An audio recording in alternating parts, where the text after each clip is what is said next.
Kami datang pagi hari ini Tuhan untuk memuji dan menyembah-Mu. Biar kami siapkan hati dan pikiran kami untuk memasuki tahta hadirat-Mu.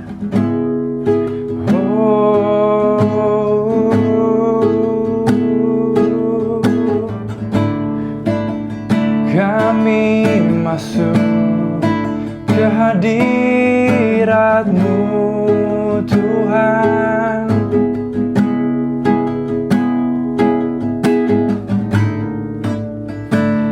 Biar kami bawa pujian terbaik kami.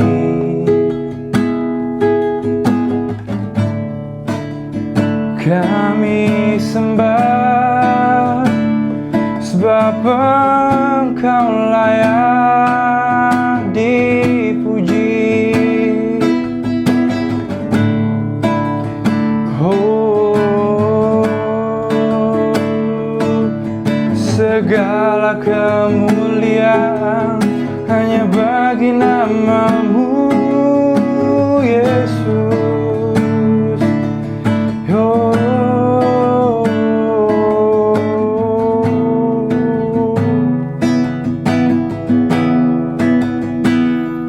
Kami hampiri tahta-Mu, membawa pujian, sembah syukur kami.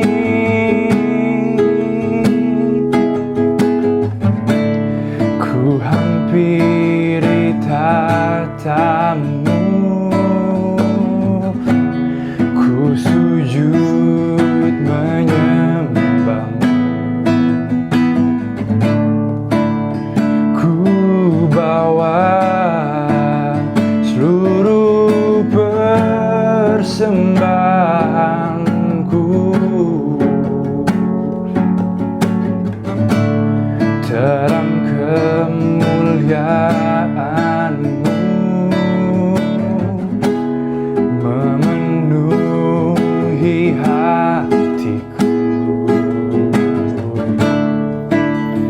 Allahku, betapa ku mengasihi-Mu.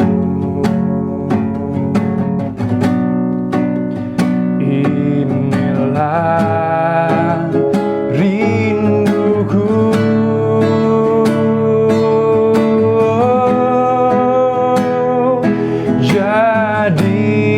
jadikan ku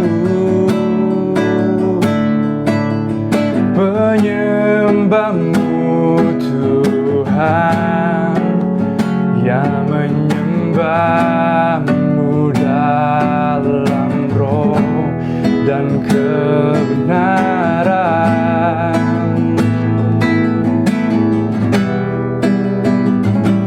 Bawa daku untuk lebih mengenal-Mu dalam hadirat-Mu Tuhan. Jadikan ku penyembah-Mu Tuhan.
sujud menyembahmu.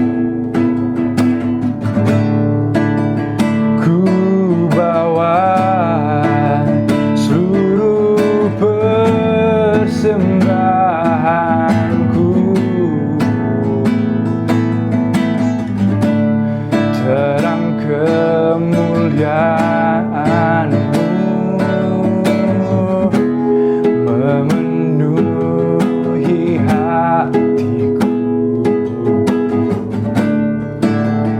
Allahku, betapa ku mengasihi-Mu.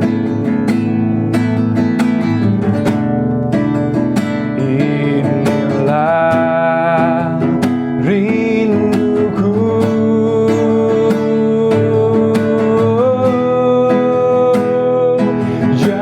jadikan ku penyembah-Mu Tuhan, yang menyembah-Mu dalam roh dan kebenaran.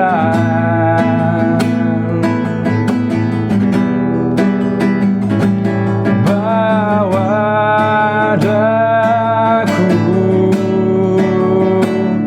untuk lebih mengenal-Mu dalam hadirat-Mu Tuhan. Jadikan ku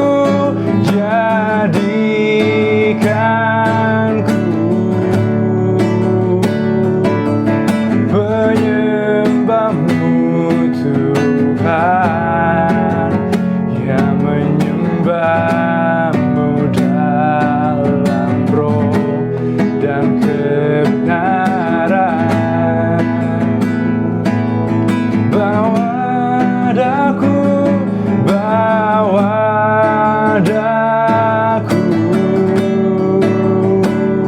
untuk lebih mengenal-Mu dalam hadirat-Mu Tuhan.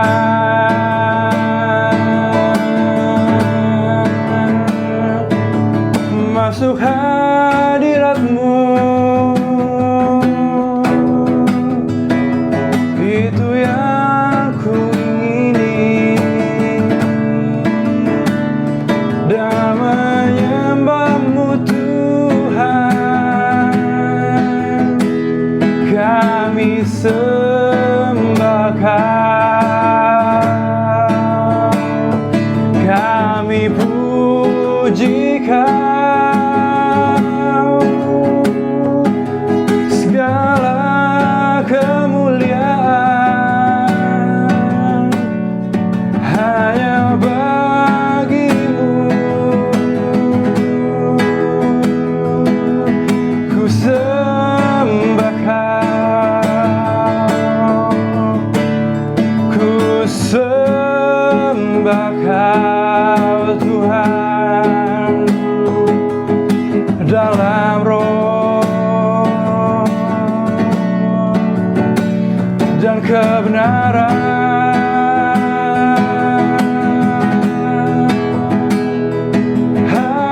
Haleluya, selamanya Kau ku sembah. Engkau manis Tuhan, Engkau baik Tuhan, Engkau kekuatanku. Kami ingin lebih dekat, kami ingin bersekutu dalam-Mu. Di dalam-Mu ada pengharapan, segala kemuliaan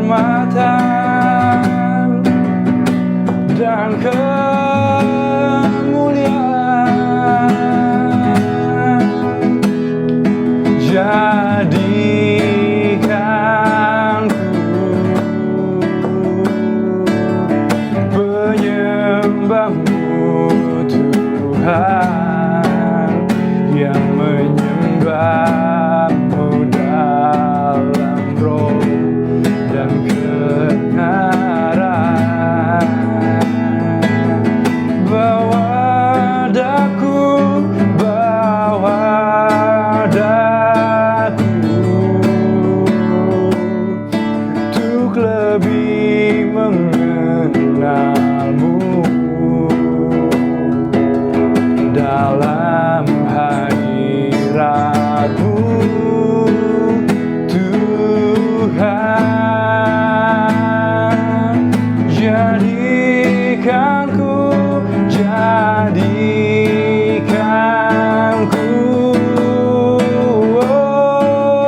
penyembah-Mu, Tuhan, yang menyembah-Mu dalam roh dan kebenaran.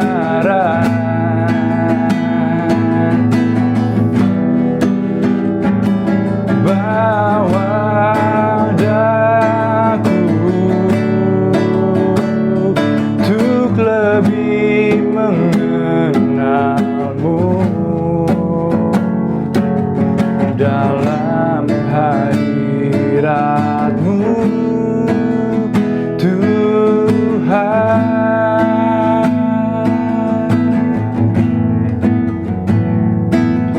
Dalam hadirat-Mu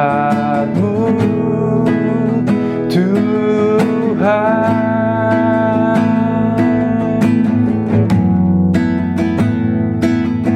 Dalam hadirat-Mu Tuhan.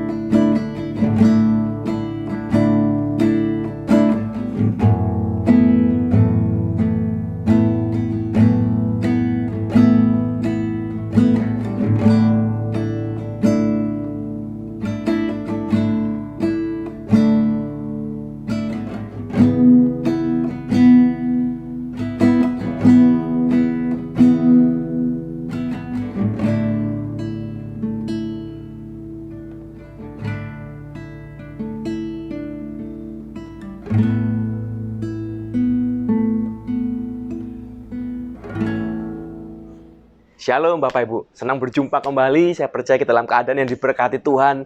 Kita tidak kekurangan suatu apapun, semua ada karena kebaikan Tuhan dalam hidup kita. Hari ini saya ingin membacakan sebuah ayat buat kita semua.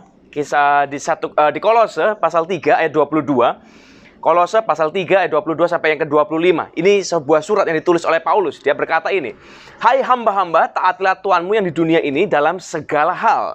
Jangan hanya di hadapan mereka saja untuk menyenangkan mereka, melainkan dengan tulus hati karena takut akan Tuhan. Apapun juga yang kamu perbuat, perbuatlah dengan segenap hatimu seperti untuk Tuhan dan bukan untuk manusia. Kamu tahu bahwa dari Tuhanlah kamu akan menerima bagian yang ditentukan bagimu sebagai upah. Kristus adalah Tuhan dan kamu adalah hambanya. Barang siapa berbuat kesalahan, ia akan menanggung kesalahannya itu, tetapi Tuhan tidak memandang orang." Kita kalau sekedar baca ayat ini mungkin kita akan bingung apa yang sedang dibicarakan oleh Paulus. Tapi kita perlu sadar dan perlu mengerti.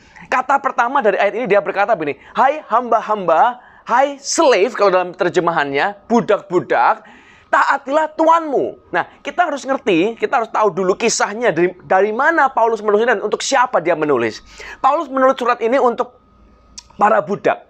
Jadi zaman dulu kita mengenal ada sebuah budaya berbeda dengan kita sekarang. Budak itu zaman dulu itu adalah sesuatu yang common, sesuatu yang wajar. Semua orang punya budak dan ada, memang perbudakan itu ada. Nah, masalahnya perbudakan di zaman Paulus, zaman abad pertama itu sangat mengerikan, sangat kejam dan sangat begitu rupa jeleknya culture ini. Makanya Paulus menulis surat ini, tapi kita harus mengerti pada saat Paulus menulis surat ini, perbudakan saat itu adalah sesuatu yang common, sesuatu yang biasa, sesuatu yang wajar. Nah, tapi saya pengen kita mengerti dulu, apa sih perbudakan itu, seperti apa keadaannya. Waktu Paulus menulis ini, dia sedang berada di tengah-tengah sebuah keadaan yang menekan sekali, yang sangat berat sekali di tengah-tengah konsep perbudakan itu. Suatu ketika, saya bacakan buat Anda sebuah artikel ya. Seorang penulis Roma yang terkenal namanya Varro, dia menulis suatu ketika dia berkata begini, "Slave is no better than a beast of the field who just happen to talk." Jadi dia berkata, budak itu tidak lebih dari binatang. Cuma bedanya dia bicara, dia bisa ngomong, binatang nggak bisa. Cuma itu bedanya. Dan dia berkata lagi, old slaves should be thrown on a dump. Budak yang tua itu sudah seharusnya dibuang di tempat sampah, dia bilang. And when a slave is ill, do not feed him anything. Kalau sampai budak itu sakit, jangan kasih dia makan apapun. Take sick slave and throw them away because they are nothing but inefficient tools. Ambillah budak yang sakit itu, buanglah mereka. Jadi jangan dikasih makan, jangan diobati, jangan repot-repot. Buanglah mereka karena mereka itu alat yang tidak efektif, inefficient tools. Percuma, nggak ada gunanya, nggak worth it. Itu definisi yang diberikan kepada para budak hari itu. Seorang pengacara Romawi yang lain namanya Gaius. Mungkin Anda pernah dengar nama ini karena terkenal sekali. Dia berkata begini, the master possesses the power of life and death over a slave. Jadi dia berkata seorang tuan, bosnya, pemiliknya, masternya, itu memiliki hak penuh atas budaknya, termasuk hidup dan matinya. Jadi dia berkata ini, if a slave run away, he was branded on the forehead, dikasih stempel di jidatnya, dikasih huruf F, namanya fugitivus. Artinya pelarian atau penjahat. Dan dia, kalau ada orang yang ada tanda F-nya di sana, siapapun yang ketemu dia boleh bunuh dia, Bapak Ibu. Karena dianggap sebagai penjahat. Jadi seorang budak itu tidak punya hak apapun, tidak punya hak hidup, tidak punya hak makan, tidak punya hak untuk memiliki apapun, tidak punya hak memilih, tidak punya hak bersuara, nggak bisa komplain, dan dia tidak boleh melanggar apapun, dia tidak boleh melanggar perintah, tidak boleh melawan perintah, dan segala macamnya. Nah, bayangkan dengan keadaan yang begitu rupa, bagaimana perasaan budak itu kepada tuan mereka masing-masing. Mereka mau makan atau nggak makan, itu udah bukan pilihan mereka. Ingat, suatu ketika Yesus berkata sebuah perumpamaan ini. Kita ini waktu kita melayani Tuhan, dia ngomong, Yesus bicara tentang seorang pelayan. Seorang pelayan itu harus memastikan makanan buat tuannya ada. Dia harus melayani tuannya begitu rupa. Setelah tuannya selesai makan, barulah dia boleh makan sendiri. Barulah dia boleh melayani dirinya sendiri. Setelah semuanya selesai. Itu pun dalam catatan kalau dikasih makanannya. Kalau tuannya kasih dia untuk makan. Kalau enggak, ya nggak bisa, Bapak Ibu. Dengan konteks ini, dengan konsep ini, kita harus mengerti, kita bisa gambar, kita bisa bayangkan perasaan para budak itu seperti apa. Nah, tiba-tiba di tengah-tengah perbudakan yang begitu hebat, Paulus datang sebagai seorang hamba Allah yang diurapi sebagai orang yang membawa pesan Tuhan. Dan ini yang dia katakan, Bapak Ibu. Hamba-hamba, taatilah Tuanmu yang ada di dunia ini dalam segala hal. Obey your master in everything. Dalam semuanya. Dia bukan berkata dalam sekedarnya loh Bapak Ibu. Atau separuhnya, tidak. Sampai hari ini, kita mungkin sekarang saat ini tidak punya konsep perbudakan. Kita tidak mengenal perbudakan. Tapi ayat yang ditulis Paulus, konsep yang ditulis Paulus, peringatan yang ditulis Paulus pada saat itu berlaku sampai hari ini, hanya adalah bentuk yang berbeda. Kalau dulu peringatan itu dituliskan Paulus secara spesifik kepada master and slaves, pemilik dan budaknya, sekarang dalam konteks yang hampir sama, kita bisa melihat ini sebagai bos dan karyawannya. Orang yang memperkerjakan kita, orang yang menghidupi kita, dan kita yang bekerja buat mereka. Konsepnya sama. Dan kalau Anda perhatikan apa yang Paulus tulis dalam kitab Kolose ini, semua konteks yang dia berikan, semua peringatan yang dia berikan, aturan yang dia berikan, itu sangat similar, sangat mirip sekali dengan konsep yang yang Paulus berikan tentang suami istri, tentang orang tua dan anak. Jadi kita mengenal, di dalam surat-surat Paulus nanti kita mengenal ada yang namanya otoritas dan submission. Orang Tuhan kita mengenal otoritas. Ada orang yang diangkat di atas kita untuk pegang otoritas. Ada orang yang ditaruh Tuhan di bawah kita untuk tunduk atas otoritas kita. Nah, tapi ini konsep masalahnya. Banyak orang berpikir orang yang pegang otoritas itu berarti superior, lebih hebat, lebih besar, lebih dari kita pokoknya. Padahal tidak, Bapak Ibu. Di dalam Alkitab kita, konsep tentang otoritas dan submission itu tidak pernah bicara masalah superioritas. Kalau kita dikasih otoritas atas seseorang, atas orang lain di bawah kita, bukan berarti kita lebih superior, lebih hebat. Bukan, Bapak Ibu. Sekalipun suami dikasih Tuhan otoritas atas istrinya, bukan berarti suaminya lebih superior, lebih hebat, dan dia berhak untuk melakukan apapun yang dia mau kepada istrinya. Tidak.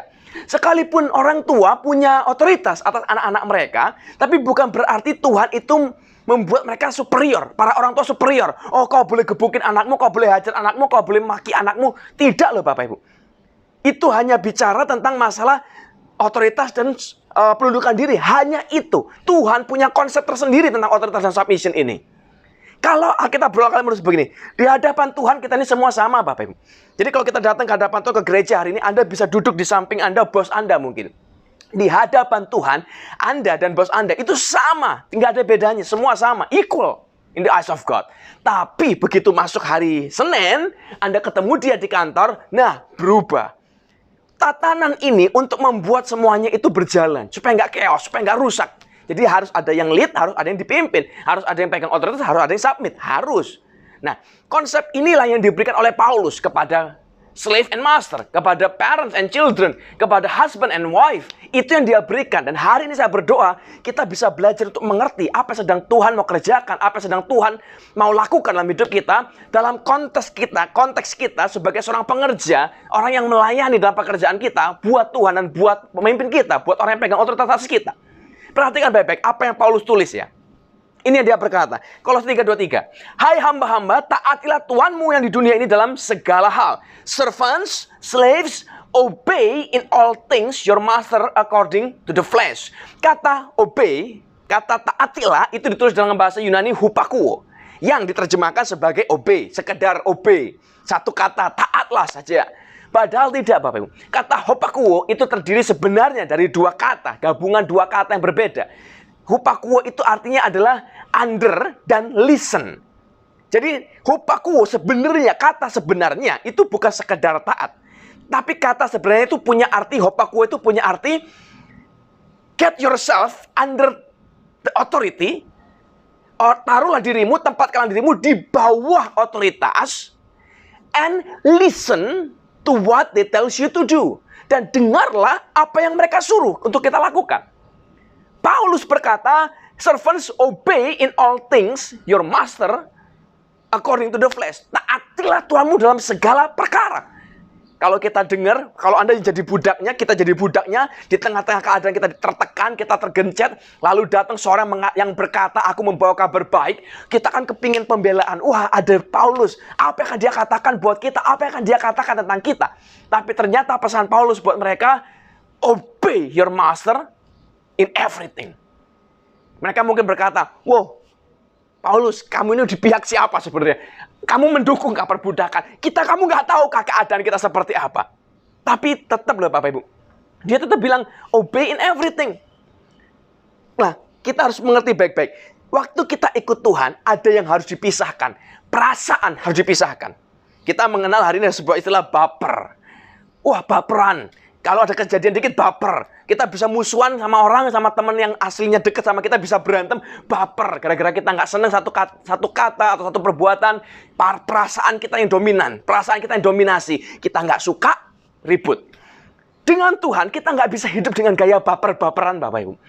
Waktu kita hidup dengan Tuhan, kita harus mengerti dengan jelas, kita mengenal dengan jelas, dan tahu dengan jelas apa yang sedang Dia mau kerjakan, apa yang sedang Dia mau lakukan dalam hidup kita, dalam hidup Anda dan saya. Jadi, Paulus itu menulis waktu dia berkata, obey your master in everything, itu berarti dia harus obey, kita harus obey. Paulus suruh obey. Tidak peduli Tuhan kita seperti apa, tidak peduli Tuhan kita karakternya seperti apa, obey. Kenapa? Karena obedience itu the first and the utmost, yang paling penting karakter yang dicari dari seorang hamba Tuhan. Waktu kita dibilang sebagai pelayan Tuhan, hamba Tuhan itu sebenarnya ya sama dong. Kita memberi diri, membudak di hadapan Tuhan. Kita menyerahkan hidup kita menyerahkan hak kita menyerahkan masa muda kita menyerahkan keinginan kita menyerahkan kedagingan kita menyerahkan hobi kita menyerahkan segalanya demi Tuhan dan kepada Tuhan. Sama Bapak Ibu. Dan yang dicari pertama kali adalah obedience, ketaatan. Ketaatan itu adalah kunci, itu adalah nilai yang dicari dari seorang yang mengikut Kristus. Dan itu yang Paulus katakan, itu yang Paulus lakukan. Jadi kalau kita berkata, wah aku nggak bisa ngikuti bosku. Kamu nggak tahu siapa bosku. Dia jahat, dia kejam. Tidak peduli Bapak Ibu. Kalau kita ngomong, wah kau nggak tahu bosku jahat, bosku nggak karun, bocengli. Sebocenglinya bos kita hari ini. Bayangkan kalau Anda hidup di zaman dulu. Di zaman perbudakan dan dapat master, dapat tuan yang nggak karuan. Dan ingat ya, budak zaman dulu tidak berhak dan tidak bisa memilih siapa tuannya. Mereka dipajang, dijual budak-budak ini. Jadi tuannya yang memilih. Aku mau yang itu, aku mau yang ini, aku mau yang ini. Jadi kita nggak bisa milih Bapak Ibu. Kita nggak bisa bilang, wah aku mau si Tuhan itu aja, kayaknya baik, mukanya teduh. Nggak bisa. Jadi kalau kita ngomong hari ini, wah bosku jahat, bosku nggak karuan. Zaman dulu jauh lebih baik, tapi yet tetap Paulus berkata, obey your master in everything. Sekalipun kadang-kadang keadaan nggak menyenangkan Bapak Ibu. Kita kalau ngomong fair, keadaan kita kadang master kita, Tuhan kita kadang memang nggak benar. Kita kadang disuruh sesuatu yang, wah nggak karuan. Tapi ingat baik, obedience in everything, dalam segalanya. Paulus nggak bilang, obeylah kalau masuk akal. Obeylah kalau mampu. Obeylah kalau lagi mood. Obeylah kalau memang bisa dikerjakan. Enggak, obey in everything. Dalam kata lain, kata obedience, kata ketaatan itu berarti adalah sebuah syarat keharusan mutlak untuk dikerjakan. Sekalipun kita nggak suka, sekalipun kita nggak tahu, sekalipun kita nggak setuju, sekalipun kita nggak bisa, lakukanlah. Batasan obedience itu, kalau Paulus bilang, versi Paulus, in everything. Pembatasannya cuma satu, waktu kita disuruh melanggar perintah Tuhan, itu selesai. Karena zaman mereka pun dari awal ditetapkan jangan melanggar. Ada perintah yang lebih tinggi daripada perintah manusia. Yang kita kenal dengan hukum Taurat, hukum Tuhan, the law of God, the law of Moses. Itu yang dipegang pertama. Keduanya, master kita yang pegang hukum itu. Jadi hari ini saya berdoa, dimanapun Anda bekerja hari ini, kalau Anda merasa udah nggak tahan, Anda merasa bosnya udah nggak karuan, Anda udah nggak sanggup lagi, udah nggak bisa lagi, mau keluar mungkin, mau berhenti, saya mau kasih tahu Anda sesuatu ini. Kalau Anda mau keluar silakan, Anda mau berhenti silakan. Tapi selama Anda masih di sana, selama belum keluar, selama belum resmi keluar, selama belum resmi berhenti, give your best, give your obedience to your master. Karena mereka, master ini, Tuhan ini, they deserve to receive the best of your ability. Mereka layak menerima yang terbaik dari usaha kita, dari setiap apa yang kita kerjakan. Jadi hari saya berdoa, keyword kita, kualitas yang pertama yang dicari dalam kekristenan kita adalah ketaatan Bapak Ibu. Kita nggak mungkin bisa taat dengan Tuhan kalau kita nggak bisa taat dengan manusia. Nggak mungkin itu. Banyak orang suka salah mengartikan, salah melakukan, salah konsep. Mereka berpikir, oh aku langsung sama Tuhan, aku obey sama Tuhan. Yang penting kan Tuhannya. Tidak loh Bapak Ibu. Anda tidak akan mungkin bisa taat dengan Tuhan kalau Anda nggak bisa taat dengan yang kelihatan. Alkitab juga menulis, engkau tidak mungkin mengasihi Tuhan yang tidak kelihatan kalau kau tidak bisa mengasihi saudaramu yang kelihatan. Nggak mungkin. Jadi patokannya, takarannya adalah bagaimana kita bersikap, bagaimana kita bertindak terhadap apa yang kelihatan. Dalam kasus ini sebagai bos kita. Tidak mungkin Anda bisa taat kepada orang di atas Anda. Istri-istri, kau bisa taat kepada suamimu. Tidak mungkin kalau Anda nggak bisa taat kepada bosmu, kepada tuanmu di kantor. Anak-anak, Anda nggak mungkin bisa taat. Dan saya nggak percaya kalau Anda bilang, saya taat dengan orang tuaku, tapi kau tidak taat dengan gurumu. Nggak mungkin itu. Jadi hari saya berdoa baik-baik, ayo Bapak Ibu, mengertilah konsep ini. Supaya kita sadar. Petrus suatu ketika menulis jauh lebih keras. Dia berkata ini, 1 Petrus 2 ayat 18. 1 Petrus pasal 2 ayat 18. Dia berkata ini, hai kamu hamba-hamba, servants, tunduklah dengan penuh ketakutan kepada Tuanmu, bukan saja kepada yang baik dan peramah, tapi juga kepada yang bengis. Servants, be submissive to your masters with all fear, not only to the good and gentle, but also to the harsh. Jadi Petrus menulis, mau jahat, mau baik, mau orang percaya atau tidak, terserah, submissive, submit, tunduk, taatlah kepada mereka. Paulus menulis sama, obey your master in everything. Petrus menulis juga sama, submissive spirit harus ada. Kenapa dua orang yang berbeda ini menulis hal yang sama? Karena itu perintah Tuhan, Bapak Ibu. Jadi hari ini no excuse. Saya percaya sebenarnya waktu kita berkata, oh bos kita jahat, pekerjaannya berat, dia nggak fair, segala macam. Itu cuma alasan kita sebenarnya. Untuk lari dari penundukan diri kita. Hanya sebuah pelarian. Sampai dari zaman dulu sampai zaman sekarang, konflik antara master dan slave, tuan dan pengerja, itu selalu ada. Sampai hari ini Bapak Ibu. Sampai sekarang pun sama. Ini dua pihak ini saling menyerang. Yang karyawan, yang pengerja berkata, wah aku pengen gaji lebih gede.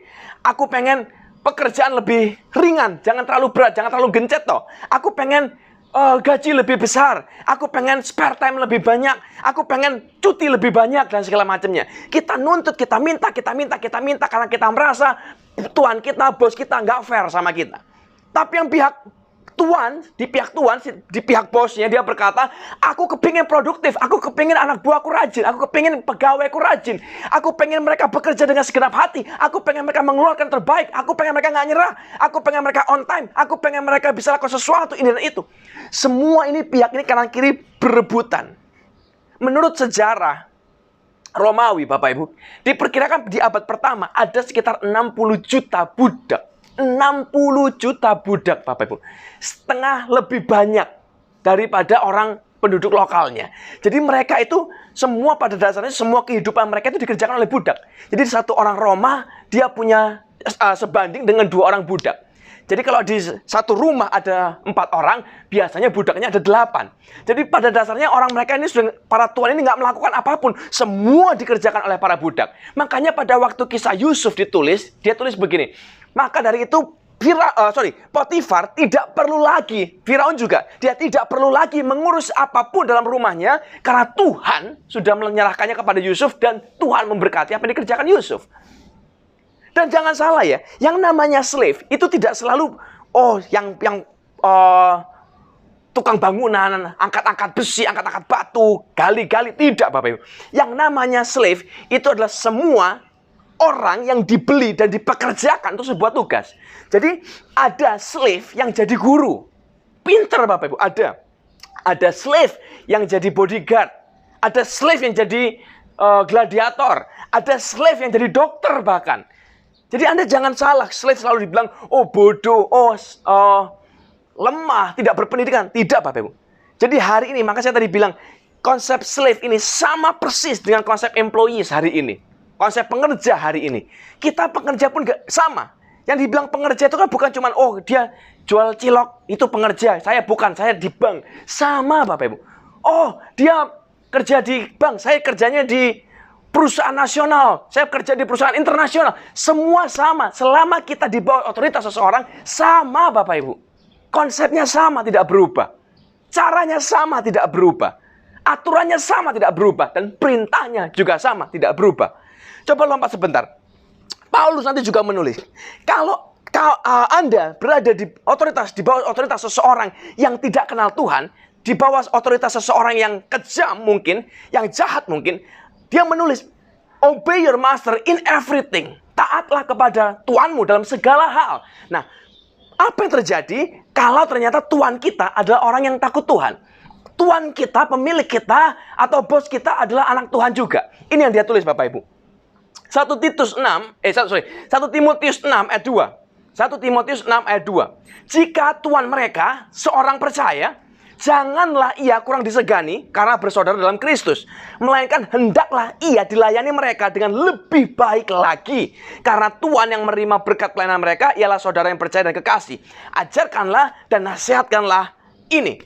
Jadi Paulus ngomong begini, kalau sampai tuanmu, tuan kita, bos kita itu orang percaya, jangan ngawur-ngawuran, jangan terus cincailah sama-sama Kristen hopeng ya bos. Enggak Bapak Ibu. Jangan sampai ia kurang disegani hanya karena dia melayani Kristus, hanya karena dia saudara kita. Ingat baik-baik, surat ini ditulis dalam konteks abad pertama di mana perbudakan adalah hal yang wajar, hal yang umum, hal yang biasa. Jadi Paulus menulis, kalau sampai tuanmu itu orang yang percaya, jangan kau anggap remeh. Give the best. Sama hari ini. Kadang-kadang kita lebih takut sama bos kita kalau bos kita killer, bos kita jahat. Tapi kalau bos kita anak Tuhan, cincailah. Kan orang Kristen, anak Tuhan, dia baik toh, nggak boleh marah-marah ya. Apalagi kalau bosnya tiba-tiba pendeta. Dia berharap nanti, dia nggak mungkin marah, nggak boleh marah lah memang. Mas hamba Tuhan pemarah toh ya. Kalau kita capek, kalau kita nggak kerja, nggak finish, atau kita kerja mungkin salah, kita salah ngitung, terus ngitung pembukuan kurang 0, ya cincailah, namanya juga manusia, kan dia ngerti firman ya. Enggak Bapak Ibu, jangan sampai ia kurang disegani karena ia melayani Kristus, karena dia saudara kita dalam Kristus. Jangan. Jadi Paulus, dia menulis, dia mengajar dengan 2 sisi mata uang, 2 sisi koin. Dari sisi slave-nya, dari sisi employees-nya, dari sisi pengerjanya, dia mengajar begitu rupa. Tapi nanti kita juga akan belajar dari sisi employer-nya, dari sisi tuannya, dia juga memberikan aturan, Bapak. Supaya kita ngerti baik-baik. Jadi hari ini yang pertama, obedience, ketaatan itu adalah satu hal yang mutlak dalam Kristus. Ini diminta, dituntut Tuhan dari setiap kita. Lepas daripada siapa dan apapun kita, lepas dari apa dan siapapun bos kita. Obey your master in everything. Jadi selama Anda masih bekerja kepada seseorang ini, Anda masih hidup di dalam situ, Anda masih mengambil dan menerima dari sana, obey him in everything. Obey your master in everything. Dalam segalanya. Seorang penulis sejarawan Alkitab, William MacDonald, Bapak Ibu, dia menulis begini suatu hal. Saya bacakan dia. Dia berkata begini, Christian slaves bought a higher price in the slave market in the first century. Dia menulis seorang budak Kristen, pengikut Kristus, itu dijual dan dibeli dengan harga yang lebih mahal di pasar budak daripada semua budak-budak yang lain. Kenapa? Karena zaman itu, pada saat itu, orang sudah bisa melihat. Para tuan ini ternyata melihat perbedaan dan kualitas dari budak-budak yang Kristen, budak-budak pengikut Kristus, dan budak-budak yang lain. Dan ini yang harus kita mengerti, Bapak Ibu. Ini harus kita sadar hari ini. Zaman dulu, para tuan mampu melihat perbedaan. Para budak ini mampu perform begitu rupa, excellent performance, sampai tuan mereka bisa melihat yang Kristen itu hebat, yang Kristen itu bagus. Udah, nggak apa-apa, harganya lebih mahal, bayar. Mereka rela, mereka mau. Kenapa? Karena kualitasnya berbeda. Dan dari mana kualitasnya berbeda? Kualitas pertama yang berbeda pasti, harus dan pasti ketaatan. Pasti, Bapak Ibu.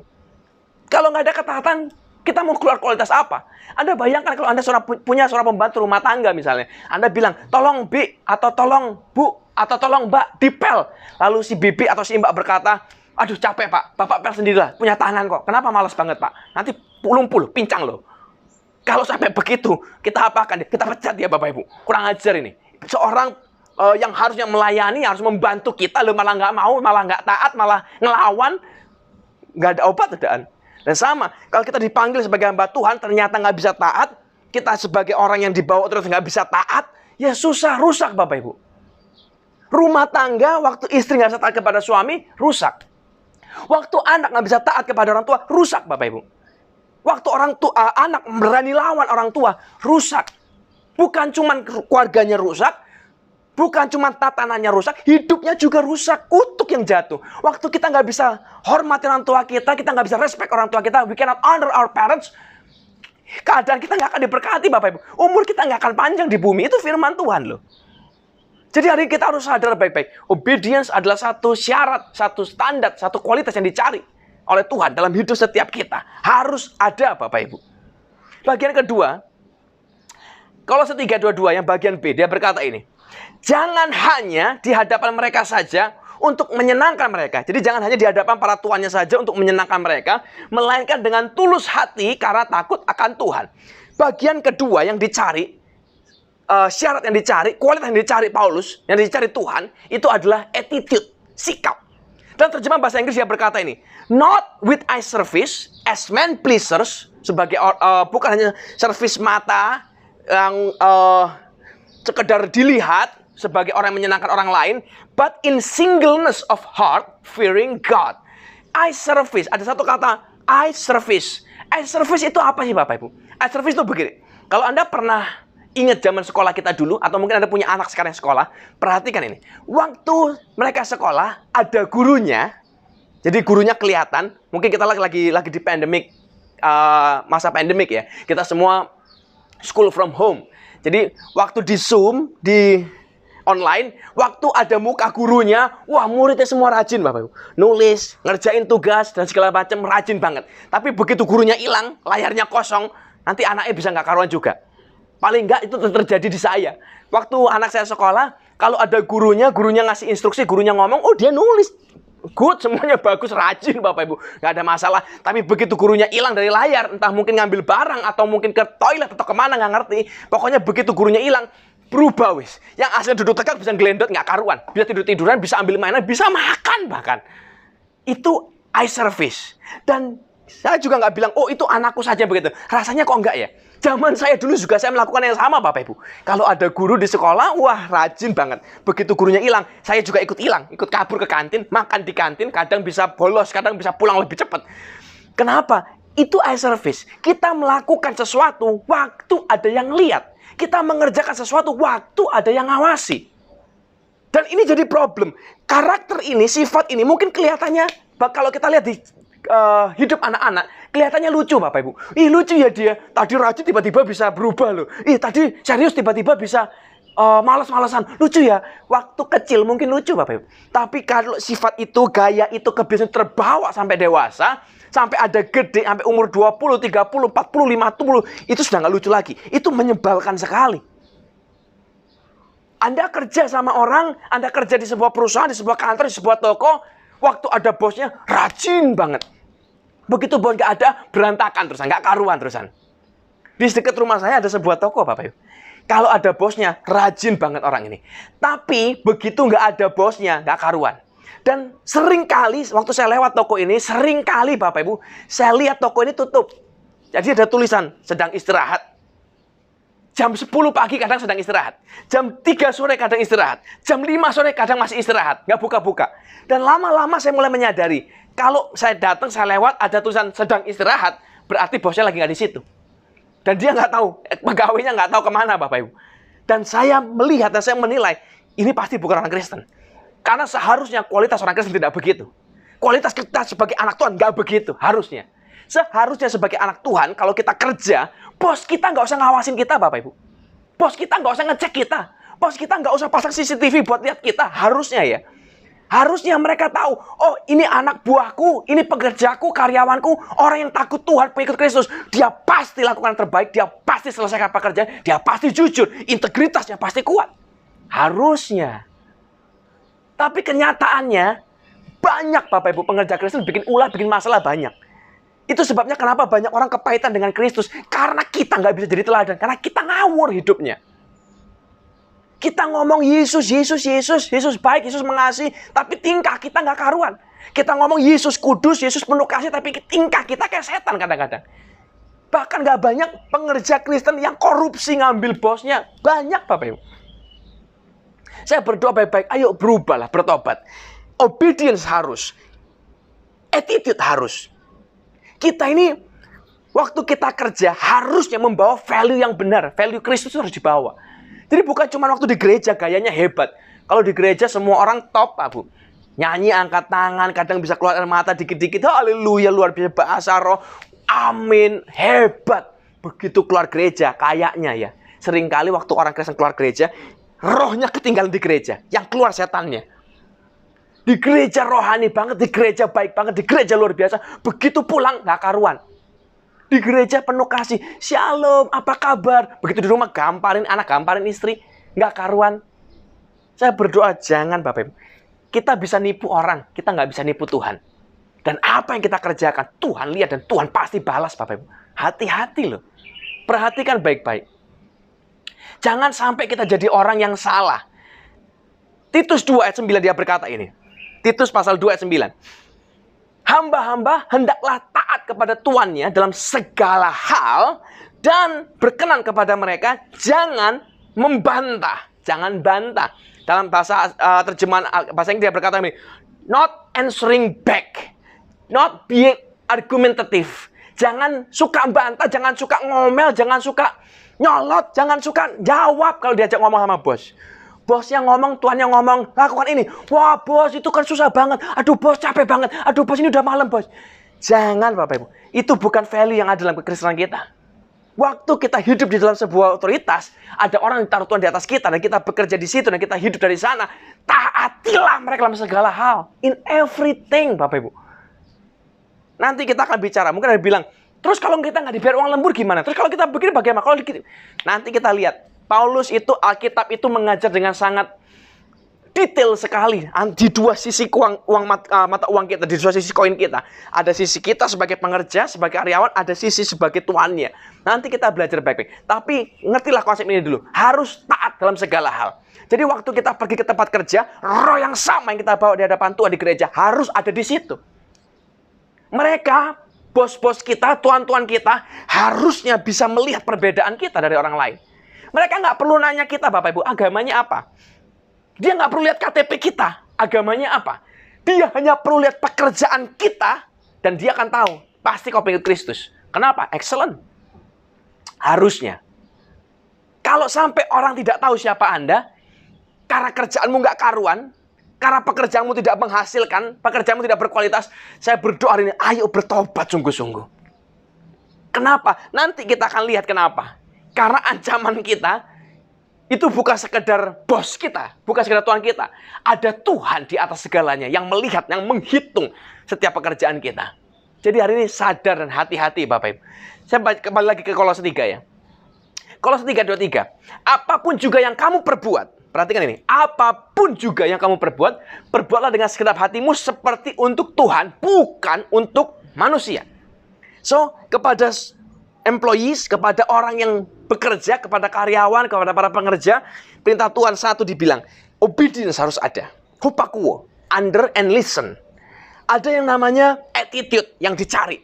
Attitude-mu haruslah penuh integritas, bukan sebagai eye services, bukan sebenarnya man pleasers, menyenangkan orang, menjilat dan segala, bukan, tapi punya attitude yang benar-benar berkualitas. Yang ketiga, knowing your real boss. Your real boss. Bukan sekedar bos kita, oh Tuhan kita, dia yang gaji kita, ya dia Tuhan, dia bos kita. Your real boss itu Tuhan Bapak Ibu. Dia yang memberikan segala dalam hidup Anda, dia berikan nyawa kita, dia berikan nafas kita, dia berikan uang buat kita, harta buat kita, penghidupan buat kita. Dia yang berikan semuanya. Kalau kita tahu dia our real boss, dia Tuhan kita yang sesungguhnya, pekerjaan kita pasti akan jauh lebih baik. Contoh, kalau hari ini Anda bekerja sebagai penjaga toko misalnya. Kalau Anda melayani customer dan Anda lihat customermu sebagai figur Yesus, Anda nggak mungkin lain dia ngawur-ngawur. Mau nyari apa bang? Ya cari aja di situ, lihat aja. Kalau cocok diambil, kalau nggak ada ya nggak ada. Lihat aja, toh kan punya mata. Masa nggak lihat? Masa perlu nanya terus? Lihatlah.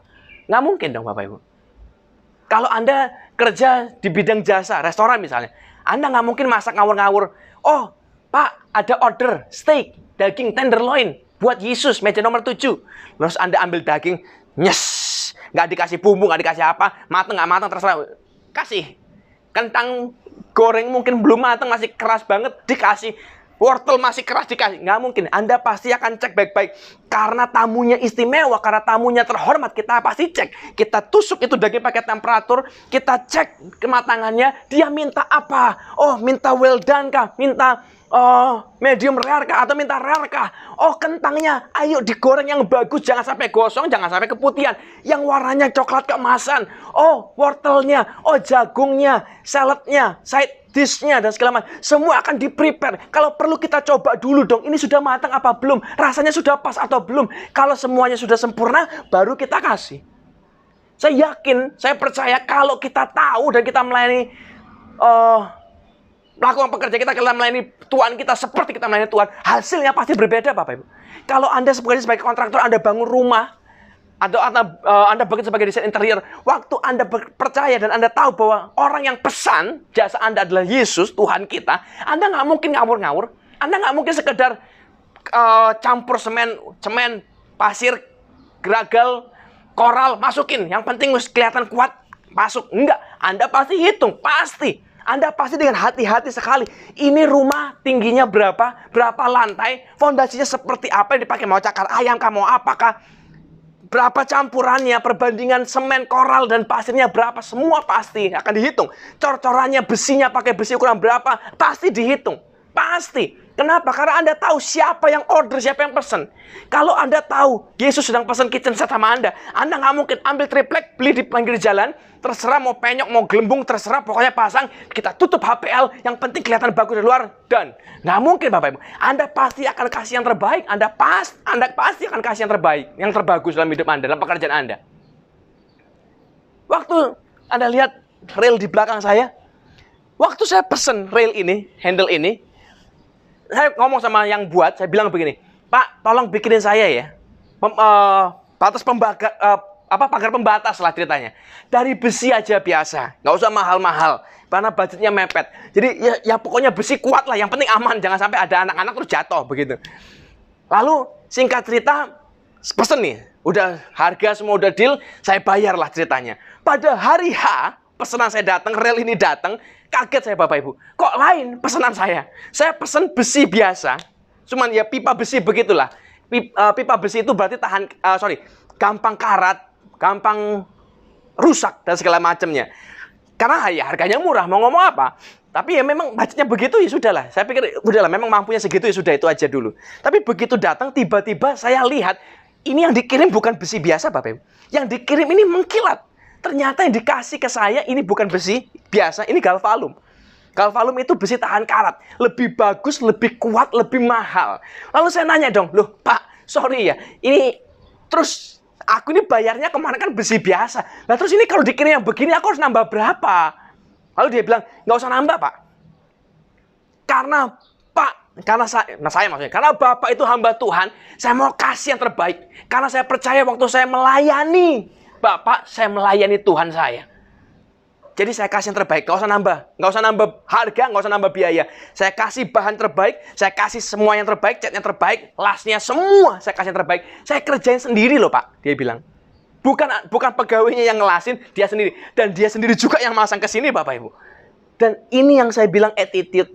Ini yang saya bilang hasil yang keluar waktu dia tahu siapa yang dia layani. Saya bukan bilang, saya Yesus loh. Enggak, saya juga nggak minta-minta. Pak, saya pendeta, tolong diskon ya.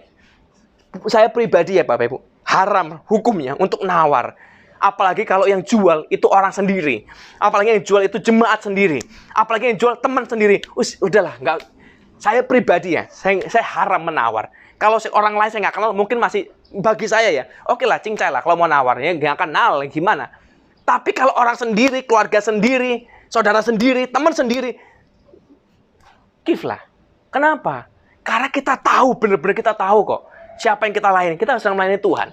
Dan kalau dia ngerti siapa yang sedang dia layani, dia juga akan memberi kita yang terbaik kok, Bapak Ibu. Kita support mereka, kita bantu mereka, dan mereka bisa punya kesempatan untuk membuktikan diri, memberi yang terbaik buat Tuhan. Jadi hari ini, know your real boss. Kenallah siapa bos Anda sesungguhnya. Bos kita bukan orang yang sedang Anda tunggu nanti besok hari Senin Anda sedang khawatir deg-degan ketemu dia lagi. Bukan, ada bos kita di surga. Jadi waktu Anda tidak taat dengan bos Anda di dunia, Anda sedang tidak taat dengan bos Anda di surga. Waktu Anda sedang tidak punya attitude, Anda sedang melakukan permainan trik-intrik, eye services kepada Tuhan yang di dunia, Anda sedang mempermainkan Tuhan yang di surga, Tuhan kita yang di atas. Dan ini bahaya sekali Bapak Ibu. Kenapa? Karena apa yang kau kerjakan, apa yang kau lakukan akan mempengaruhi reward yang kita terima.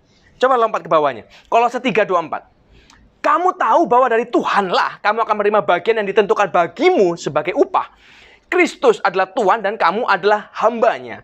Knowing that of the Lord ye shall receive the reward of the inheritance, for ye serve the Lord Christ. Jadi tadi di awal sudah bilang, budak di zaman abad pertama tidak punya hak untuk memiliki apapun. Bahkan jangankan untuk punya barang, harta, aset, punya baju aja nggak punya hak kok Bang. Jangankan punya baju, punya nyawa aja dia nggak punya hak kok. Nyawa budaknya itu di tangan tuannya. Terserah tuannya mau bunuh dia, mau hidupi dia, terserah tuannya. Itu konsep perbudakan zaman dulu. Dan mereka tidak mungkin bisa punya harta, tidak mungkin bisa punya warisan. Nggak mungkin Bapak Ibu. Tapi Paulus menulis sebuah hal yang berbeda. Dia berkata ini, ye shall receive the reward of the inheritance. Kau akan menerima upah dari sebuah warisan. Warisan apa? Dia budak loh Bapak Ibu. Dia harusnya nggak punya apa-apa, dia budak. Tapi dia ngomong ada reward, kata pertama kunci kita adalah ada reward dan ada inheritance. Artinya, Paulus sedang berkata ini, Bapak Ibu, kalau Anda bekerja di sebuah perusahaan, di bawah otoritas seseorang, dan kalau Anda merasa gaji Anda, bayaran Anda nggak sepadan, perlakuan bos Anda nggak sepadan, nggak pantas buat Anda, dengar baik-baik. Mungkin hari ini, mereka sedang memperlakukan Anda nggak adil. Mungkin hari ini, mereka sedang menjatuhkan Anda. Tapi ingat ini baik-baik. Nanti suatu hari Tuhan pasti akan membalaskannya kepadamu. Pasti Bapak. Itu janji Tuhan loh. Yang diberikan Tuhan buat kita. Jadi kita bukan cuma nerima gaji. Bukan. Ada upah yang dari Tuhan buat kita. Ingat baik-baik. Tuhan kita itu dua loh Bapak. Tuhan kita yang di bumi, yang di dunia. Dan Tuhan kita yang di surga. Kalau Tuhan kita di bumi mungkin tidak care dengan Anda. Dia mungkin bayar Anda underpay. Dia mungkin permainkan Anda, itu yang di bumi. Tapi yang di surga, Tuhan kita di atas, dia pasti akan menghitung semuanya dan memberikan upah, warisan kepada Anda dan saya. Pasti Bapak Ibu. Itu Paulus yang ngomong loh Bapak Ibu. Tapi upah Tuhan ini hanya akan diberikan waktu kita bisa hidup dengan attitude yang tepat. Obedience dan attitude-nya harus pas. Karena upah itu berkaitan mesti dengan kinerja. Pasti. Bos kita melihat kinerja secara duniawi. Tuhan kita melihat kinerja kita secara rohani. Obedience kita, attitude kita, integritas kita. Itu yang dihitung, itu yang dilihat. Coba baca bentar ya. Efesus 6 ayat 8. Efesus pasal 6 ayat yang ke-8. Kamu tahu bahwa setiap orang, baik hamba maupun orang merdeka, kalau ia telah berbuat sesuatu yang baik, ia akan menerima balasannya dari Tuhan. Knowing that whatever good anyone does, he will receive the same from the Lord, whether he is a slave or free. Terserah Bapak Ibu. Mau budak atau tidak, selama orang melakukan sesuatu yang baik, Tuhan pasti balas. Hari ini mungkin ada yang merasa Anda bekerja nggak dihargai. Anda nggak dihormati mungkin. Atau mungkin Anda bekerja luar biasa, bos Anda nggak notice, nggak menyadari pekerjaan Anda yang hebat itu, pekerjaan Anda yang excellent itu. Atau mungkin Anda kerja luar biasa, mati-matian, Anda bekerja dengan nilai, dengan value yang hebat. Orang lain take credit for it. Orang lain yang mengaku-ngaku kerjaan itu Anda diambil, mungkin Anda dibuang, Anda didepak. Saya pengen Anda mengerti sesuatu. Sekalipun hal-hal ini mungkin terjadi, tapi percayalah, Tuhan kita tidak mungkin tertipu. Tidak ada satu perbuatan baik pun yang luput dari mata Tuhan. Nggak mungkin Bapak Ibu. Dia melihat semuanya. Mau orang merdeka, mau orang budak. Semuanya dilihat Tuhan. Mau orang kaya, mau orang miskin. Semua dilihat Tuhan. Semuanya dihitung sama Tuhan. Tidak ada satu pun kebaikan yang kita buat dalam namanya yang akan hilang. Lenyap. Nggak ada Bapak Ibu. Semuanya akan dihitung dan dibalaskannya kepada kita. Jadi hari ini saya berdoa. Sekalipun Anda mungkin merasa dianiaya di tempat kerja. Tapi selama Anda masih ada di situ, give the best of your ability. Dari kemampuan Anda. Karena Tuhan yang kita layani adalah Tuhan kita yang sesungguhnya. Bukan sekedar mereka di dunia yang kita layani. Tapi Tuhan kita. Melayani Tuhan itu bukan sekedar di gereja Bapak Ibu. Jadi jangan salah. Pelayanan melayani Tuhan itu berarti waktu kita nyanyi-nyanyi di gereja. Waktu kita salam-salaman di gereja. Waktu kita ngepel di gereja. Waktu kita khotbah di gereja. Bukan. Melayani Tuhan itu waktu Anda menghidupi pekerjaanmu dengan sepenuh hatimu. Waktu kau menghidupi pekerjaanmu dengan integritas yang kuat. Waktu kau menghidupi pekerjaanmu dengan spirit of excellence. Waktu kau menghidupi pekerjaanmu dengan attitude yang tepat. Dengan ketaatan yang hebat. Itu. Melayani Tuhan. Waktu kau menghidupi apa yang dipercaya kepadamu. Apa yang diberikan Tuhan kepadamu. Dengan tepat. Dengan kualitas. Itu yang dicari Bapak Ibu. Jadi saya berdoa hari ini. Reward kita akan diberikan mengikuti attitude kita. Mengikuti manner kita. Mengikuti apa yang kita keluarkan. Apa yang kita hasilkan Bapak Ibu. Saya berdoa sungguh-sungguh. Jangan sampai salah kita untuk mengerti. Jangan sampai salah.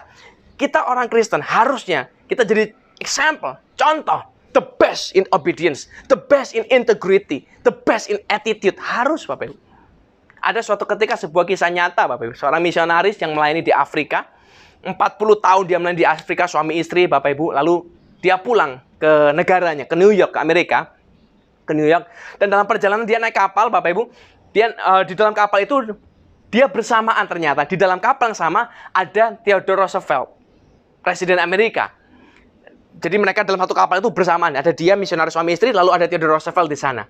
Dan waktu kapal ini mendarat di New York Harbor, Bapak Ibu, di pelabuhan New York, dia lihat di dek di bawah itu sudah banyak sekali orang, wartawan-wartawan dengan kamera, dengan blis segala macam, menunggu-nunggu kedatangan Theodore Roosevelt. Jadi si Theodore Roosevelt ini ternyata dia baru pulang dari Afrika, dia hunting, dia nembak, dia berburu lah ceritanya di Afrika.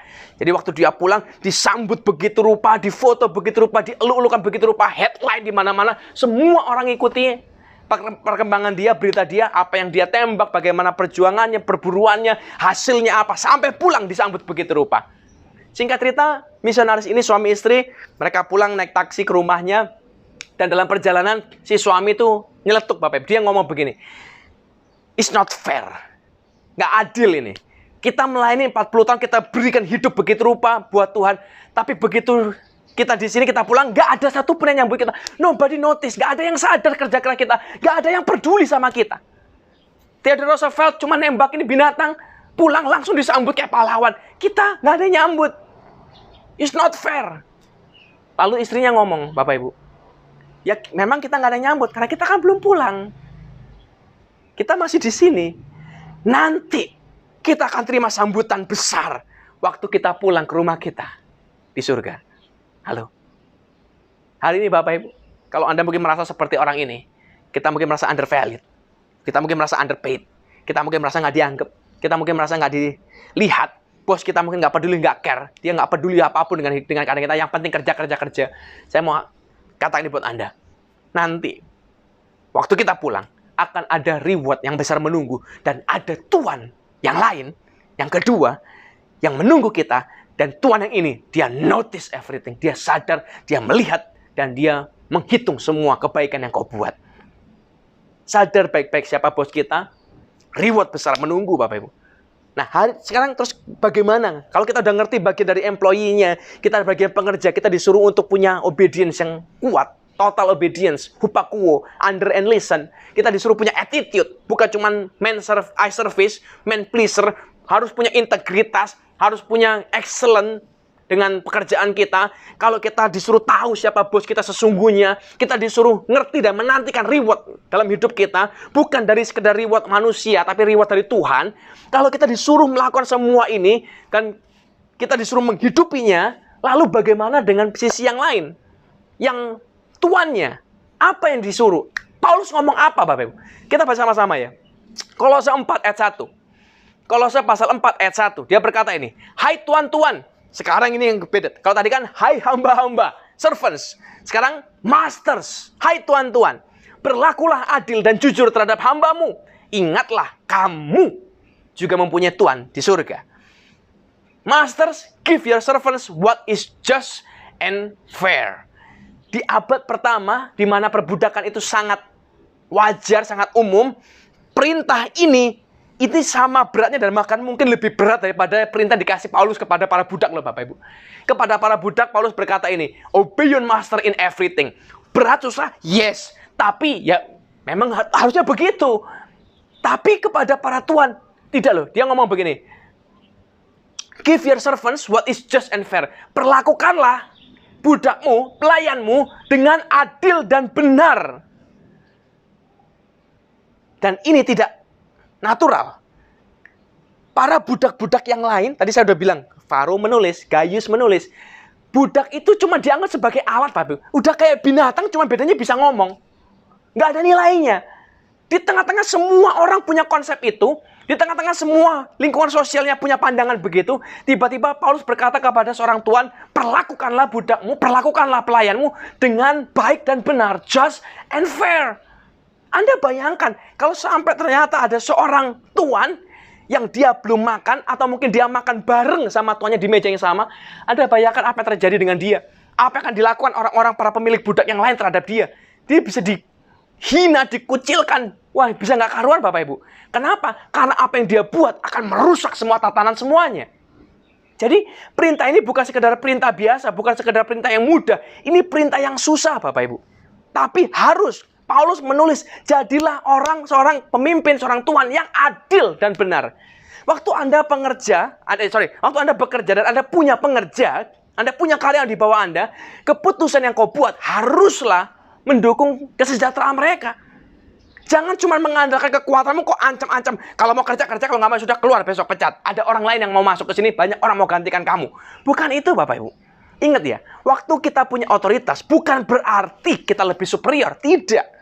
Ini hanya urusan masalah submission and authoritative.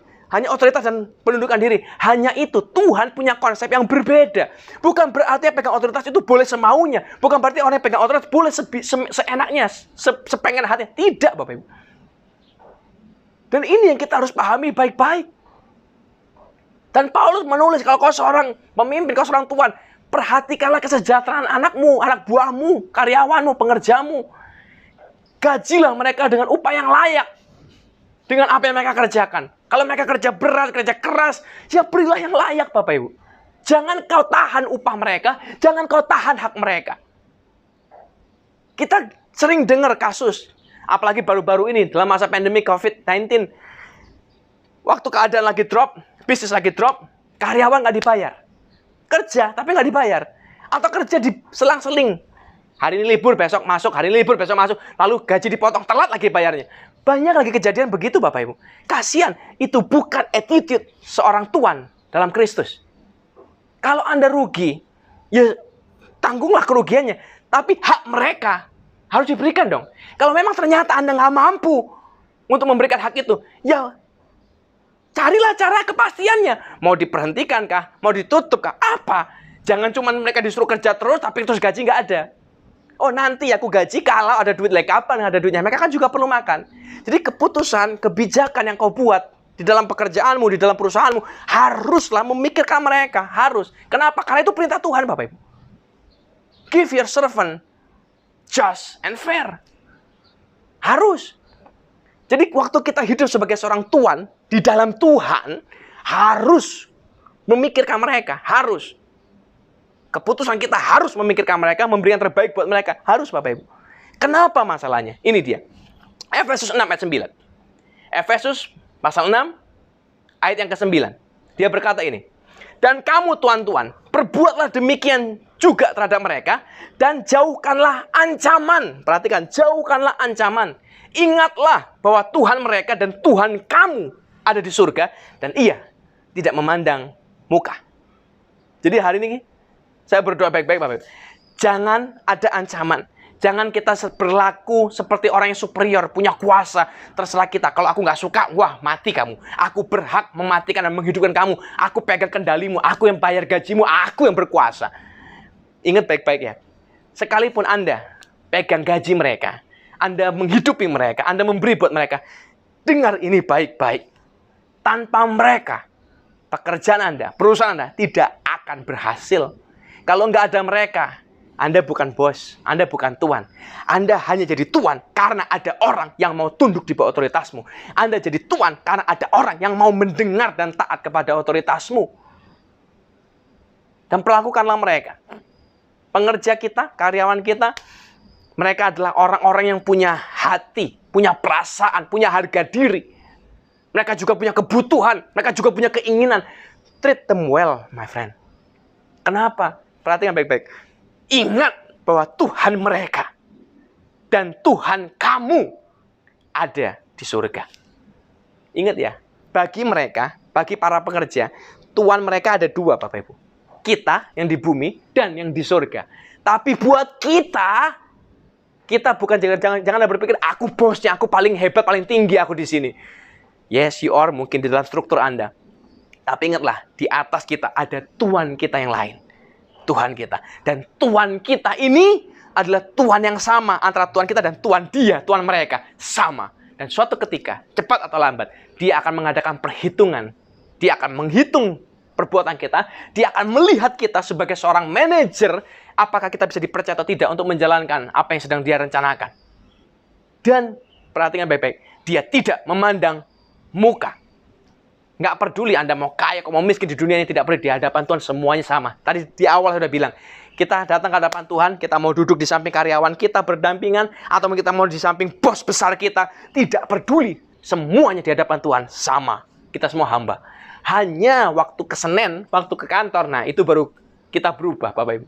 Tapi harus sadar, di tengah-tengah ini, di depan kita, di atas kita, di atas bos kita, ada Tuhan yang lain yang berkuasa sepenuhnya atas hidup kita. Terakhir Bapak Ibu, kalau seandainya kita sebagai orang Kristen, pengerja yang Kristen, atau sebagai tuan yang Kristen, yang takut Tuhan, kalau kita bisa menghidupi ini dengan benar, kita bisa bawa kekristenan kita dari jam 8 pagi sampai jam 5 sore paling tidak, dari Senin sampai Sabtu, orang akan mudah melihat Kristus. Orang akan mudah untuk menerima apa yang kau perkatakan tentang Kristus di hari Minggu. Pasti. Yang jadi masalah, kenapa banyak orang susah untuk terima Kristus? Karena kita kalau ngomong Yesus di hari Minggu, rohani, hebat, baik. Tapi tingkah kita ini loh, di kerjaan. Ini jadi penentu Bapak Ibu. Yang menentukan kualitas rohani kita itu bukan cara kita ibadah di gereja, bukan. Bukan cara kita berdoa di gereja, bukan Bapak Ibu. Yang menentukan kualitas kita adalah bagaimana cara kita bekerja. So, hari ini, slaves, saya juga menempatkan diri saya sebagai slave. Ini sebutan yang diberikan oleh Paulus di zaman, karena ditulis pada zaman itu. So slaves, servants, obey your masters in everything. Taatlah Tuhanmu dalam segala perkara. Mau dia baik, mau dia jahat, mau dia percaya atau tidak. Tunduklah, taatlah. Hupakuo, under and listen.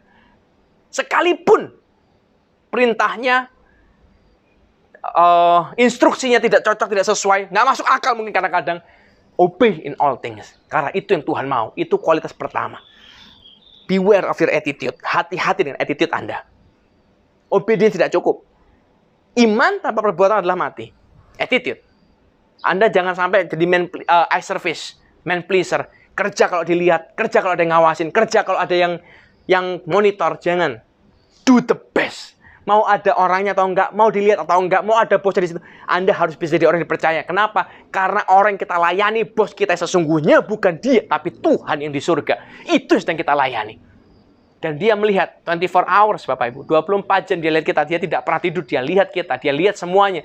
Jangan sampai kita didapati melakukan kecurangan. Kita didapati melakukan kejahatan, kebohongan. Jangan. Waktu kita lakukan itu, reward besar menanti. Sekalipun mungkin reward Anda di bumi ini, di Tuhan Anda di dunia ini tidak sepadan. Mungkin Anda underpay, Anda undervalue. Tapi Tuhan kita di surga, dia pasti melihat dan tidak ada satupun perbuatan baik yang lolos dari penglihatan Tuhan. Jadi hari ini percaya baik, setia, kualitas kita harus bisa dilihat, harus bisa disadari oleh orang lain. Kita harus bisa mampu menunjukkan kualitas Kristus dalam hidup kita sebagai seorang pengerja. Terus apa yang terjadi kalau Anda seorang tuan? Lakukanlah, perlakukanlah anak buahmu, perlakukanlah servantmu, pelayanmu, pengerjamu dengan just and fair, adil dan benar. Keputusan perusahaan harus memberikan kesejahteraan buat mereka. Cara Anda berbisnis harus menempatkan mereka dalam posisi yang terhormat. Jangan Anda buat terus paksa anak buahmu, paksa karyawanmu, buat pembukuan yang ganda, buat kebohongan ini, buat kebohongan itu, buat surat palsu, begini-begitu. Jangan, Bapak. Tempatkan mereka di posisi yang terhormat. Seperti apa Anda ingin diperlakukan, perlakukan yang sama kepada mereka. Kalau Anda terbalik, mungkin hari ini kita bisa berada di posisi di atas, kita sebagai tuan. Tapi kalau seandainya Tuhan izinkan taruh kita di bawah, kita yang jadi slave-nya, kita yang jadi servant-nya, Anda ingin diperlakukan seperti apa oleh bos Anda? Perlakukan yang sama kepada pengerja Anda. Itu yang harusnya kita kerjakan. Kenapa? Karena kita harus tahu ini yang paling penting alasannya. Semua kita bisa lakukan apapun dengan benar kalau tahu alasannya. Karena Tuhan kita dan Tuhan mereka ada di surga sama. Dan Tuhan yang ini tidak memandang rupa, tidak memandang muka. Kita pasti akan dihakimi tepat seperti apa yang kita lakukan. Jadi hari saya berdoa sungguh-sungguh, Bapak Ibu, keluarkan kualitas yang terbaik dari hidup kita. Bukan hanya saat kita di surga, bukan hanya saat kita di gereja, bukan hanya saat kita penyembahan, kita beri yang terbaik, kita nyanyi terbaik, kita tampil terbaik, dandan terbaik. Bukan hanya itu. Tapi waktu kita di pekerjaan, give the best, Bapak Ibu. Beri yang terbaik buat Tuhan. Biar orang lain lihat. Dan waktu kita bisa jadi teladan, kita bisa jadi contoh, kita bisa tunjukkan kualitas kita sebagai orang Kristen, anak Tuhan, Tuhan pasti akan beri yang terbaik juga buat Anda dan saya. Saya berdoa sungguh-sungguh, kita bisa berbeda dari dunia, kita bisa menghidupi dengan benar, we can be a modern slave, hamba yang di era yang baru, tapi dengan kualitas yang sama, kualitas yang hebat, kualitas yang excellent. Dan kita bisa jadi berkat buat banyak orang. Dalam nama Yesus. Amin.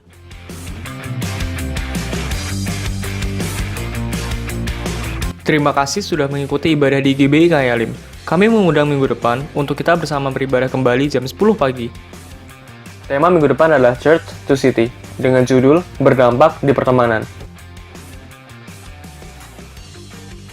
Khotbah-khotbah bisa didengarkan melalui YouTube channel GBI Kayalim. Pengajaran tentang perjanjian baru, Kayalim Logos, akan diadakan secara online setiap hari Rabu jam 7 malam dengan menggunakan aplikasi meeting online. Komsel GBI Kayalim juga akan diadakan secara online setiap hari Kamis jam 7 malam dengan menggunakan aplikasi meeting online. Follow akun sosial media kami untuk mengetahui update dan juga untuk mendengarkan khotbah.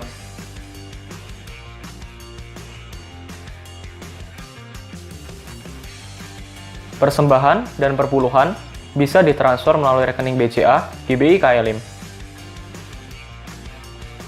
Untuk informasi konseling dan doa, bisa menghubungi nomor sekretariat gereja berikut ini.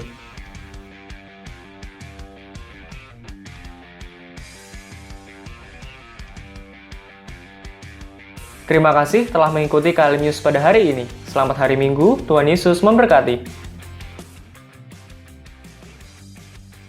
Bapak Ibu, mari kita katakan kita sama-sama di depan Tuhan.